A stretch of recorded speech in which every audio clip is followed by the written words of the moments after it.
Hello, അപ്പോൾ ഇന്നത്തെ breakfast ചപ്പാത്തി മുട്ടക്കറിയായിരുന്നു കേട്ടോ. അപ്പോൾ ചപ്പാത്തിക്കുള്ള മാവൊക്കെ ഞാൻ കുഴച്ച് വെച്ചു.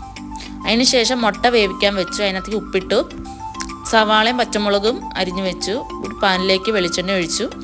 ഇഞ്ചിയും വെളുത്തുള്ളിയും പേസ്റ്റ് ഉണ്ടാക്കി വെച്ചിട്ടുണ്ടായിരുന്നു. അത് സവാള വഴറ്റിയതിനകത്തേക്ക് ഇട്ടു. കുറച്ച് തേങ്ങ അരച്ച് വെച്ചു. വഴറ്റിയ സവാളയിലേക്ക് മഞ്ഞൾപ്പൊടി, മുളക് പൊടി, ഗരം മസാല, കുറച്ച് മല്ലിപ്പൊടി ഇവയെല്ലാം ചേർത്ത് നന്നായിട്ട് ഇളക്കി. അതിന് ശേഷം തിളച്ച വെള്ളം ഒഴിച്ചു കേട്ടോ. അതിലേക്ക് മുട്ടയും ചേർത്തു. നമ്മുടെ മുട്ടക്കറി റെഡി.